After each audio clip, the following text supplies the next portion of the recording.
Assalamualaikum. Hari ini kita akan menyalahkan uji kaji berkaitan dengan menguji kehadiran kaji di dalam daun.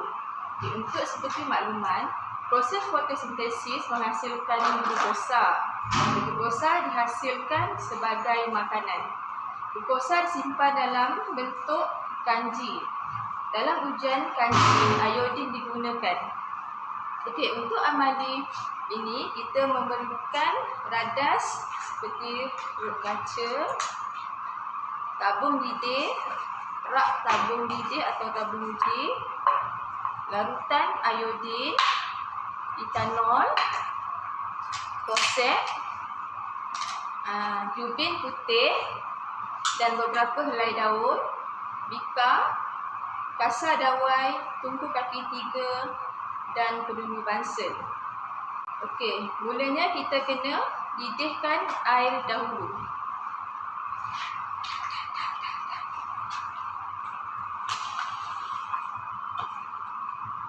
Untuk langkah pertama, kita didihkan air, kemudian kita masukkan daun-daun ni ke dalam air mendidih untuk beberapa minit.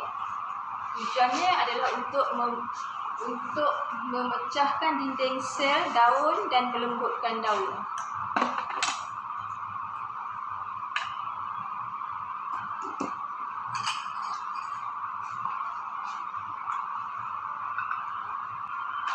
Kita isi etanol separuh dalam tabung uji ni.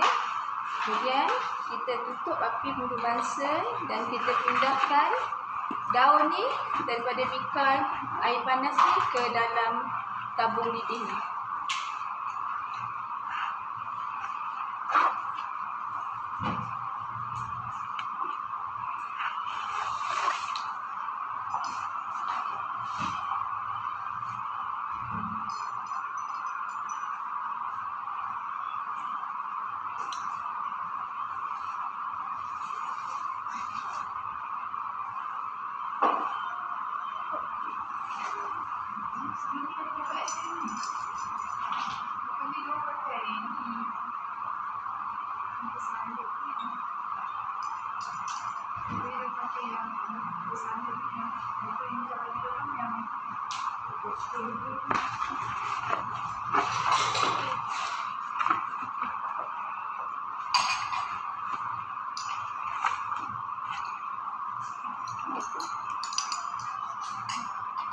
Kemudian kita ambil tabung didih ni yang berisi daun tadi ni bersama etanol ni, masukkan di dalam air suam.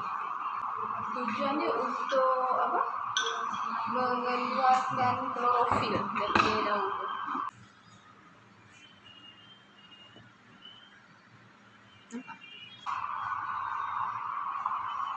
Selepas beberapa minit, kita keluarkan daun ni daripada tabung didih ni dan tengok perubahan pada daun ni, perubahan warna.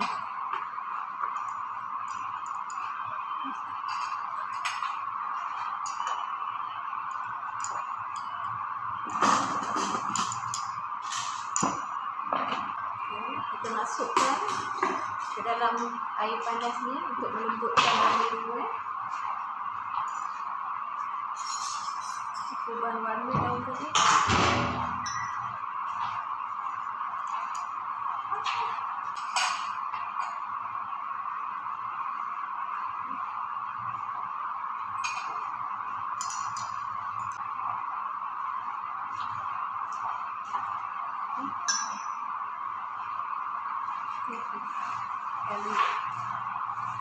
Kita masukkan beberapa saat nak lembutkan daun ni. Kita keluarkan balik daun ni, letak di atas jubin putih.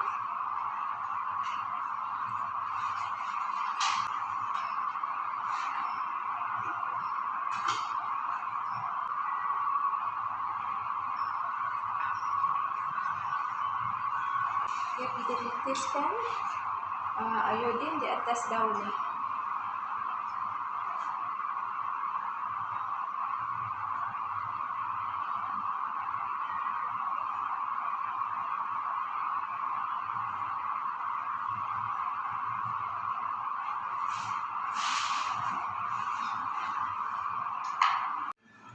Kawasan yang bertanda biru gelap tu menunjukkan kehadiran kanji. Okey, sekian amali untuk kali ni.